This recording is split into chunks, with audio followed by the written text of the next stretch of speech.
Hello बच्चों, कैसे हैं आप लोग। जैसे कि हम लोग ब्लड टॉपिक पढ़ रहे थे, तो ब्लड टॉपिक में जो लास्ट टॉपिक बचा था वो है ब्लड ग्रुप। अब ब्लड ग्रुप की बात करें कि ब्लड ग्रुप क्या होता है, तो जैसे जैसे हम लोग ब्लड टेस्ट करवाते हैं तो ब्लड टेस्ट करवाने पे पता चलता है ना कि ए पॉजिटिव है, बी पॉजिटिव है, ए है, बी ए बी है। तो इस टाइप से ये जो सारे हैं ये क्या है, हमारे रक्त समूह हैं। अब रक्त समूह किस पे डिपेंडेंट करते हैं, इसके लिए हमारी बॉडी में एंटीजन और एंटीबॉडीज पाई जाती है। तो हम लोगों को कंफ्यूज होने की जरूरत नहीं है, जो हमारा ब्लड ग्रुप है वो ब्लड ग्रुप एंटीजन डिसाइड करता है। तो इस टाइप से मैंने आपको एंटीजन और एंटीबॉडी दोनों के बारे में लिख रखा है, लेकिन हम लोग अभी यहाँ पे सिर्फ नॉर्मल स्टडी करेंगे कि आरबीसी के ऊपर पाए जाने वाले एंटीजन है वो हमें ब्लड ग्रुप का पता लगाते हैं, और बाकी एंटीजन और एंटीबॉडी की स्टडी हम लोगों को इम्यून सिस्टम वाले टॉपिक में हमें वापस से करनी है। ठीक है, तो हम बात करें ब्लड ग्रुप की। तो ब्लड ग्रुप में जो एंटीजन और एंटीबॉडीज पाए जाते हैं वो दोनों के दोनों क्या होते हैं, ग्लाइकोप्रोटीन्स की बनी हुई स्ट्रक्चर्स है। दोनों के दोनों है वो ग्लाइकोप्रोटीन्स की बनी हुई स्ट्रक्चर्स है। यहाँ पे एंटीजन की बात करें जो प्रतिजन कहलाता है। अब एंटीजन होगा वो होगा present on the surface of RBC.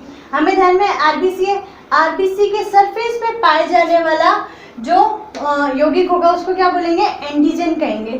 ठीक है, अब इस एंटीजन को यहाँ आरबीसी के सतह पे पाए जाने के कारण ही हमारे ब्लड ग्रुप का जो भी हम लिखते हैं ना कि ए है, बी है, ए बी है, ओ है, तो ये सारा का सारा किस पे डिपेंड करता है, हमारे एंटीजन पे करता है। ठीक है, तो वो क्या करती है, आरबीसी के साथ में समूहन करने का काम करती है। अब आरबीसी के साथ समूहन कर रही है तो समूहन को ही क्या कहेंगे, यहाँ पे एग्लूटिनोजन। एग्लूटिनोजन है वो एंटीजन वर्ड के लिए यूज होगा जो आरबीसी के साथ में समूहन करने का काम कर रही है, तो थोड़ा सा ध्यान में रखिएगा। उसके बाद में हम बात करते हैं यहाँ पे एंटीबॉडी की। एक बात यहाँ रहेगी कि यहाँ जो एंटीजन है वो म्यूकोपॉलीसैकेराइड है, ग्लाइकोप्रोटीन है लेकिन ग्लाइकोप्रोटीन में भी म्यूकोपॉलीसैकेराइड की बनी हुई है। उसके बाद हम बात करें एंटीबॉडी में, तो एंटीबॉडी कहाँ प्रेजेंट होती है, प्लाज्मा में प्रेजेंट होती है। ठीक है, यहाँ हम बात करें कि आरबीसी के सरफेस पे प्रेजेंट है, और यहाँ पे ये किस पे प्रेजेंट है, प्रेजेंट इन सीरम प्लाज्मा। मतलब जो प्लाज्मा के अंदर सीरम पाई जाती है उस सीरम पे क्या होती है, यह एंटीबॉडी है वो पाई जाती है। उसके बाद हम बात करें कि इसको क्या कहेंगे, ये ग्लोबिन प्रोटीन की होगी, जैसे वो म्यूकोपॉलीसैकेराइड की है, ये ग्लोबिन प्रोटीन की है, इसको एग्लूटिनिन। ठीक है, यहाँ पे एग्लूटिनिन है, इसको कहा जाता है जिसका निर्माण एंटीजन के द्वारा किया जाता है। एंटीजन एंटीबॉडी के निर्माण होने को प्रेरित करती है। तो थोड़ा सा ध्यान में रखिएगा। फाइट अगेंस्ट डिजीज, जिस टाइम कोई मतलब पैथोजेंस है, कोई बाहर से आने वाला बैक्टीरिया है या वायरस है वो हमारी बॉडी में प्रवेश करने लगता है, तो उससे अगेंस्ट लड़ने के लिए ना जिसका निर्माण होता है वो क्या होती है, एंटीबॉडीज।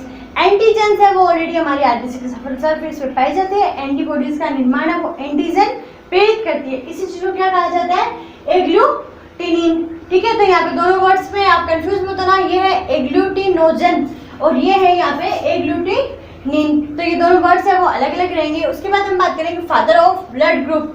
ब्लड ग्रुप के जनक किसको कहा जाता है, तो कहा जाता है कार्ल लैंडस्टीनर को। कार्ल लैंडस्टीनर ने 1900 में इसकी खोज की थी और 1930 में इनको नोबेल प्राइज भी मिला था। तो आप थोड़ा सा ध्यान में रखिएगा, कार्ल स्टीनर। ठीक है, उसके बाद हम बात करें कि ब्लड ग्रुप कितने टाइप के पाए जाते हैं, तो ब्लड ग्रुप चार टाइप के पाए जाते हैं। Blood group A, blood group B, blood group A B और ब्लड ग्रुप ओ। तो इस टाइप से हमारे 4 टाइप के ब्लड ग्रुप पाए जाते हैं, और वो किसके कारण होते हैं, तो मैंने यहाँ पे एंटीजन के 2 कॉलम बना रखे हैं, आपको दिखाई दे रहे होंगे। अब एंटीजन के 2 कॉलम में यहाँ पे मैंने ये स्ट्रक्चर बना रखी है कि एक डंडी है उस पर गोला बना हुआ है। ठीक है, तो इस पे इसको कहा है ए एंटीजन। ठीक है, तो यहाँ पे एक आरबीसी बनी हुई है, इस आरबीसी पे यही वाला एंटीजन पाया जा रहा है, मतलब ए एंटीजन पाया जा रहा है, तो इस ब्लड ग्रुप का नाम क्या होगा, ए होगा।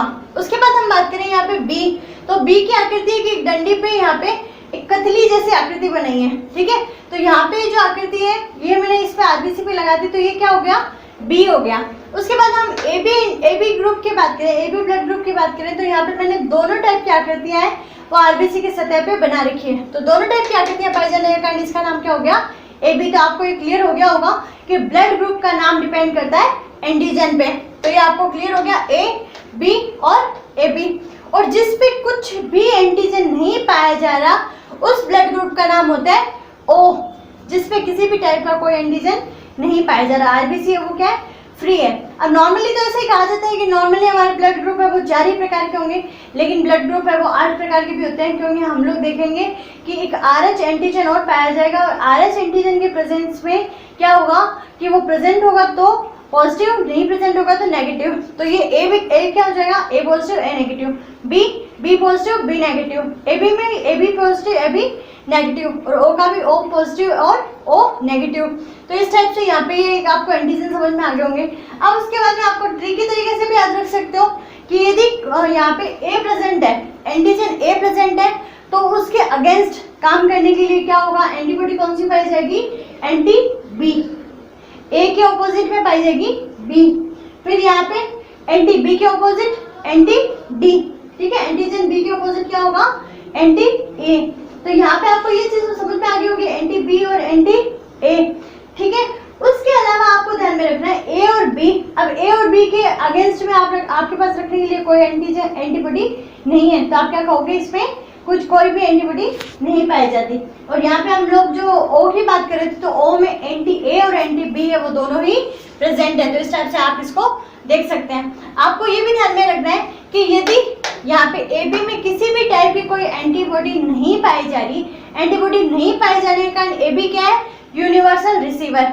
यूनिवर्सल रिसीवर मतलब सार्वत्रिक ग्राही, किसी से भी खून ले सकते हैं। और यहाँ पे एंटीजन नहीं पाए जाने के कारण क्या होगा, वो किसी को भी खून दे सकता है। तो यहाँ पे बोलते हैं यूनिवर्सल डोनर है वो ओ है, और यूनिवर्सल रिसीवर है वो क्या है, ए बी है। तो आप थोड़ा सा ध्यान में रखिएगा कि ये यहाँ पे एंटीबॉडी के एब्सेंट के कारण एंटीबॉडी नहीं पाई जा रही, और ये क्या होंगे, एंटीजन की एब्सेंट के कारण यहाँ पे इस टाइप से। तो मैंने यहाँ पे लिखा है कि रिसीवर्स और डोनर्स है वो किससे खून ले सकते हैं, ठीक है। जो रिसीवर्स है तो ब्लड ग्रुप ए वाला है, ध्यान में रखना, ब्लड ग्रुप ए से ही ब्लड लेगा, ठीक है। उसके साथ में वो ओ से भी ले सकता है, क्योंकि ओ क्या है, यूनिवर्सल डोनर है।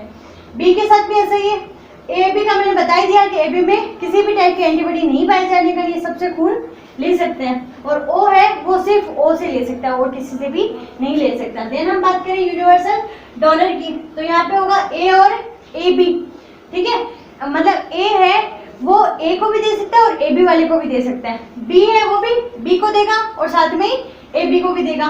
ए बी है वो सिर्फ ए बी को दे सकता है, ठीक है, बाकी और किसी को नहीं। और यहाँ पे जो ओ है, ओ सार्वत्रिक दाता होता है, तो ये सबको दे सकता है, ठीक है।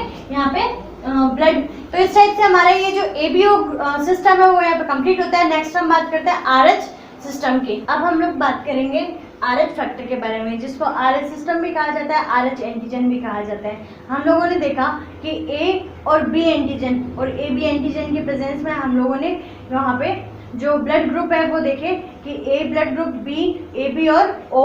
उसी के आधार पे जो मैंने आपको कहा था कि 8 टाइप भी हो सकते हैं ब्लड ग्रुप के, वो किसके बेसिस पे होंगे, आरएच फैक्टर के रूप में, ठीक है। तो हम यहाँ बात करते हैं कि आरएच फैक्टर को सबसे पहले डिस्कवर किसने किया था, वो भी कार्ल लैंडस्टेनर ने।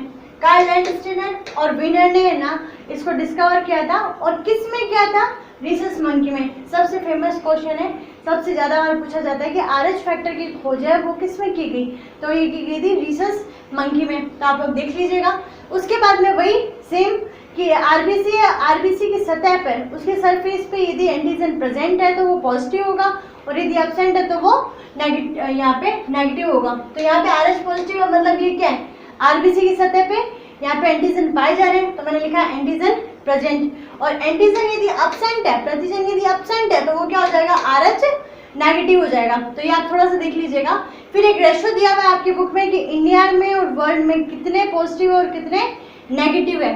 तो आरएच पॉजिटिव की संख्या इंडिया में बोलो और वर्ल्ड में बोलो, दोनों जगह क्या है, ज़्यादा है, 97% और 80%। लेकिन आरएच नेगेटिव की बात करें तो इंडिया में 3% और वर्ल्ड में 20%। तो आरएच नेगेटिव मतलब नेगेटिव ब्लड ग्रुप वाले लोग ज़्यादा पाए जाते हैं, पॉजिटिव वाले अधिक पाए जाते हैं। और मोस्टली कहा जाता है कि बी पॉजिटिव ब्लड ग्रुप के लोग हैं वो ज़्यादा पाए जाते हैं। उसके बाद हम बात करें यहाँ पे कि कोई एंटीजन है वो अपने एंटीबॉडी भी क्रिएट करती है, लेकिन यहाँ पे ऐसा कुछ नहीं होता। इन दोनों की पर्टिकुलर कोई भी एंटीबॉडी नहीं पाई जाती। तो यहाँ पे नो एंटीबॉडी प्रेजेंट। लेकिन यहाँ पे एक कंडीशन है। इस कंडीशन क्या है कि हम बोलते हैं ना नॉर्मली कि ए पॉजिटिव है, ए नेगेटिव है, ठीक है। तो ए पॉजिटिव वाला ए नेगेटिव वाले को ब्लड नहीं दे सकता, ठीक है। इफ यदि कोई ऐसी कंडीशन हो गई कि ठीक है दे दिया ब्लड, ठीक है, नहीं मिल पा रहा है या कुछ और रीजन हो गया होगा, टेस्टिंग में थोड़ी सी प्रॉब्लम होगी, तो मान लो कि RH पॉजिटिव वाले ब्लड का, ये ध्यान से सुनिएगा, पॉजिटिव और नेगेटिव का कहाँ पे रोल आ रहा है।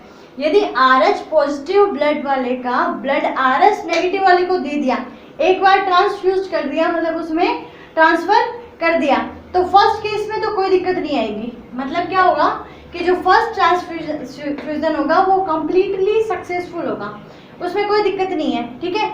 लेकिन उसकी बॉडी जिसमें RH नेगेटिव में RH पॉजिटिव का ब्लड किया है गया है, वो RH पॉजिटिव वाला है, वो एंटीबॉडी क्रिएट करना लग जाएगा, ठीक है। तो यहाँ पे क्या होगा कि RH antibody formed, RH antibody बन जाएगी, ठीक है। मतलब उस कंडीशन में जब पहली बार उसको सिर्फ बेवकूफ़ बनाया गया था कि RH नेगेटिव वाला था क्या वो बेवकूफ़ था, RH पॉजिटिव वाला बोला, अब उन दोनों को क्या कर दिया, मिक्स कर दिया, ठीक है। तो दोनों को पता नहीं था कि RH नेगेटिव वाले में RH पॉजिटिव वाले का ब्लड जा रहा है, तो फर्स्ट केस में तो वो क्या हो गया, जिंदा रह गया। लेकिन सेकंड केस में ऐसा नहीं होगा, सेकंड केस में वो समझदार हो जाएगा, उसके बाद RH एंटीबॉडी है वो फॉर्म्ड हो जाएगी। तो नेक्स्ट टाइम हम यदि यही गलती वापस दोहराएं कि RH नेगेटिव वाले को RH पॉजिटिव वाले का ब्लड ट्रांसफर करने की कोशिश करें, तो इस कंडीशन में वो क्या हो जाएगा, डेथ हो जाएगी। क्योंकि यदि RH एंटीजन बनी हुई है वो ब्लड को क्लोटिंग कर देगी, ठीक है। तो नेक्स्ट टाइम जब भी ब्लड डालेंगे तो वो क्लोटिंग रीजन के कारण, क्लम्पिंग रीजन के कारण क्या होगा, वहाँ पे उसकी डेथ हो जाएगी। अब जब सेम ही एंटीबॉडीज का फॉर्मेशन होता है तो इसको बोलते हैं आइसो इम्यूनाइजेशन। तो ये आप थोड़ा सा ध्यान में रखिएगा कि सेम ही एंटीबॉडी है वो एंटीजन के अगेंस्ट है वो बन रही है। तो आपको ये बात बहुत अच्छे से ध्यान में रखनी है कि RH पॉजिटिव वाले को ब्लड RH नेगेटिव वाले को एक बार तो दिया जा सकता है, लेकिन सेकेंड टाइम दिया जाएगा तो वो उसके लिए हार्मफुल होगा। तो यहाँ पे थोड़ा सा ध्यान में रखिएगा। तो जो हम लोगों ने यूनिवर्सल डोनर और यूनिवर्सल रिसीवर की बात की थी, तो आप यहाँ पे एक बार वापस देख लीजिए कि यूनिवर्सल डोनर O को कहा जा रहा था, लेकिन O पॉजिटिव को नहीं कहा जाएगा, O नेगेटिव को कहा जाएगा, ध्यान में रखिएगा। फिर और यहाँ हम लोग यूनिवर्सल एक्सेप्टर की बात करें, जो रिसीवर था, तो उसमें AB प्लस, AB नेगेटिव नहीं, AB प्लस है वो सबका ब्लड है वो ले सकता है, ठीक है। तो इस टाइप से आपको ये यूनिवर्सल में यदि ऑप्शन में पॉजिटिव नेगेटिव RH के साथ में यदि पूछा जाए तो आपको O नेगेटिव को करना है, खाली O को नहीं करना, और उस वही केस AB में रहेगा। तो आप ये थोड़ा सा ध्यान में रखिएगा। उसके बाद हम यहाँ बात करते हैं कि यहाँ पे कोई भी जेनेटिक या कोई भी जीन डोमिनेंट नहीं होती। हम लोग ऐसे बोलते हैं कि जेनेटिक टॉपिक पढ़ेंगे उस टाइम हम बात करेंगे कि डोमिनेंट जीन है वो अपना लक्षण है वो रिसीवर पे ज़्यादा दिखाती है, मतलब प्रभावी जीन है वो अप्रभावी पे अपना लक्षण है वो रिप्रेजेंट करेगी। लेकिन यहाँ पे ऐसा कोई केस नहीं है, यहाँ पे है कि चाहे मदर हो और चाहे फादर हो, ठीक है, दोनों में से किसी एक का ब्लड भी यदि पॉजिटिव है तो संतति है वो कैसी होगी, पॉजिटिव होगी। तो ये बात आप ध्यान में रखिएगा। तो यहाँ पे मैंने 4 केस लिखे हैं। अब इनके केस के बेस पे क्वेश्चन पूछे जाते हैं कि यदि इफ फादर RH पॉजिटिव और वो नेगेटिव हो तो उस कंडीशन में क्या होगा। तो मैं आपको समझाती हूँ कि यहाँ पे फादर RH पॉजिटिव है और यहाँ पे मदर है वो RH नेगेटिव है। हमें ध्यान में है कि जो स्पर्म्स है वो मदर में ट्रांसफर होंगे, तो मदर में ट्रांसफर होने के कारण जो फादर से यहाँ पे मदर में ट्रांसफर हो रहे हैं, तो यहाँ पे RH पॉजिटिव, यहाँ पे RH नेगेटिव, संतति ऐसी होगी RH पॉजिटिव एंड नॉर्मल। उसके बाद हम RH negative, RH negative, RH negative, ये भी नॉर्मल केस है। यहाँ पे RH नेगेटिव, यहाँ पे RH पॉजिटिव, संतति RH पॉजिटिव, ये भी नॉर्मल केस है। लेकिन जो 4th केस लिखा है वो नॉर्मल नहीं है। उसमें क्या होगा कि यहाँ पे फादर है वो तो क्या है RH पॉजिटिव, ये जो मैंने केस आपको समझाया था ना यही सेम केस है कि फादर है वो तो क्या है RH पॉजिटिव है, लेकिन मदर क्या है RH नेगेटिव है। अब इस केस में क्या होता है कि जो भ्रूण डेवलप होगा प्लेसेंटा में, जो भ्रूण डेवलप हो रहे हैं, ठीक है, वो कैसा हो रहा है RH पॉजिटिव, और ये RH पॉजिटिव होने के कारण तो यहाँ पे जो पहली संतति होगी वो तो नॉर्मल होगी, RH पॉजिटिव होगी।